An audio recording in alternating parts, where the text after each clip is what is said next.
Welcome back. Pakistan Tehreek Insaf के रहनुमा अली जैदी इस वक्त कराची में मीडिया से गुफ्तगू कर रहे हैं। आइए आपको बराह रास्त दिए चलते हैं। अब जरदारी माफिया के फर्जंद बिलावल जरदारी से डायरेक्टली मुखातिब हूं।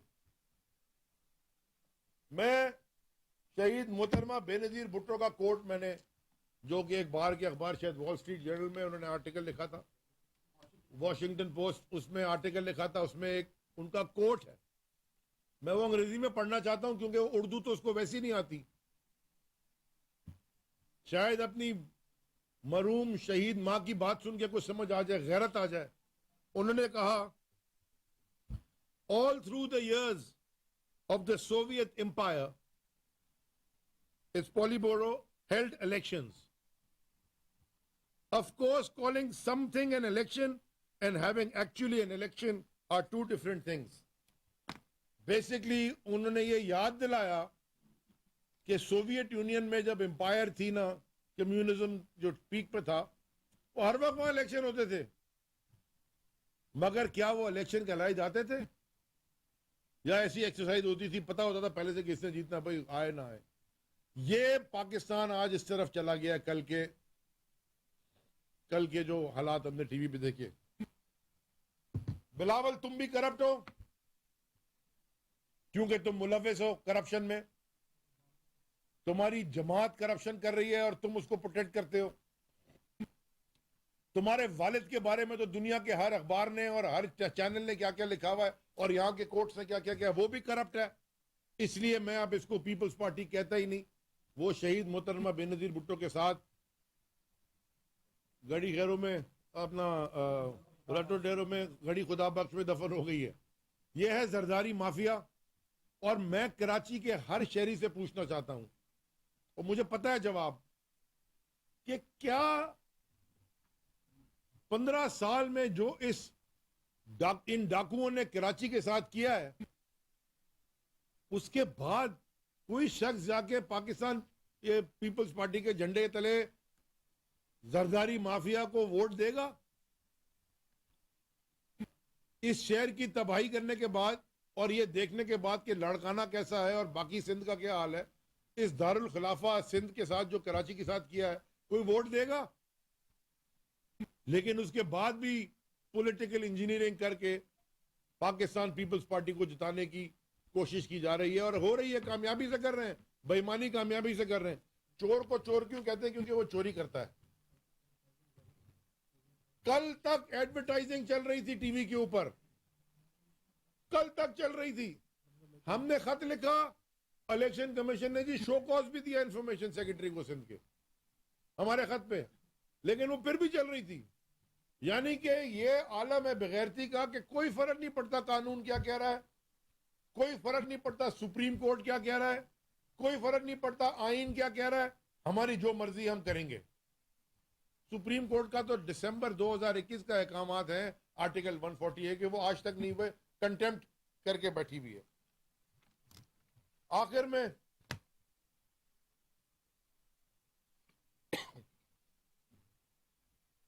पॉलिटिकल इंजीनियर्स, अच्छा लफ्ज है, दुनिया की तारीख में मुझे जरा कोई ये बता दे, पूरी तारीख पढ़ लें,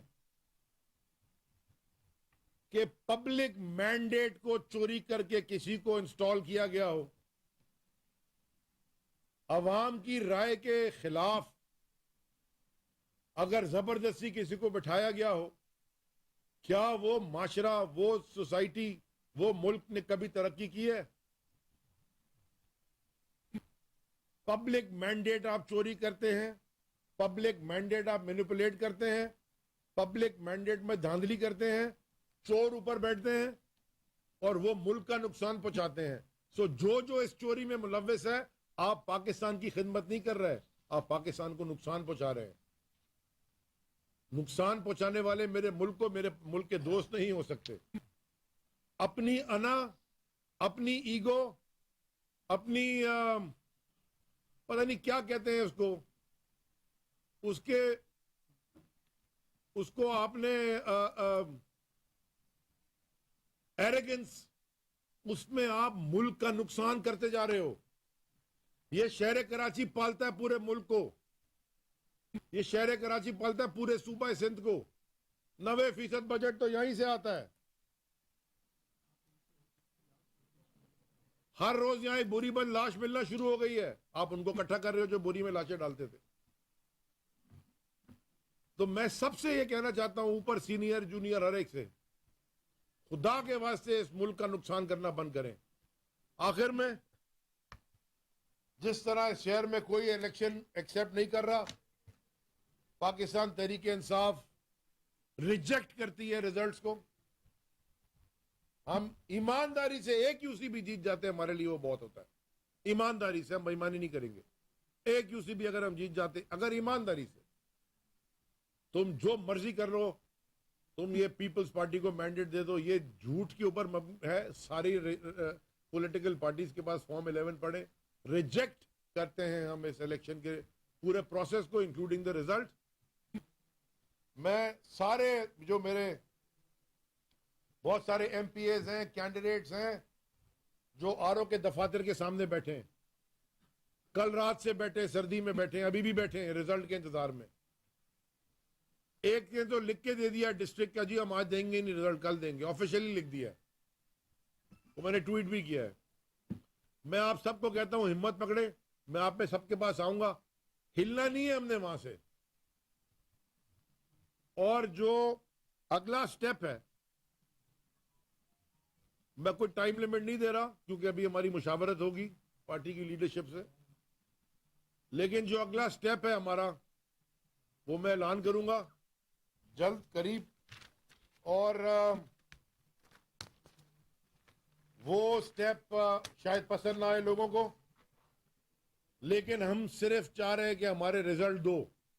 अभी एक डिमांड हमारी है कि रिजल्ट दो, फॉर्म इशू करो, ताकि और फॉर्म ए के साथ पता हम टैली करें फॉर्म 11 में क्या हुआ है, क्या तमाशा है, और नीचे फॉर्म भी हमारे पास है। कराची में रहनुमा तहरीक इंसाफ अली जैदी मीडिया से गुफ्तगू कर रहे थे। उनका कहना था कि मैं पीपल्स पार्टी को अब पीपल्स पार्टी नहीं कहता, बल्कि ये जरदारी माफिया है। जरदारी माफिया ने जो किया है कराची में, उसके बाद कौन इनको वोट देगा। जबकि उनका कहना था कि कल तक इन पर FIR चल रही थी, इनको कोई फर्क नहीं पड़ता आइन या कानून क्या कहता है। खुदा के वास्ते कौम का नुकसान करना बंद करें। हम रिजेक्ट करते हैं इन इलेक्शन के नताइज को, तमाम प्रोसेस को।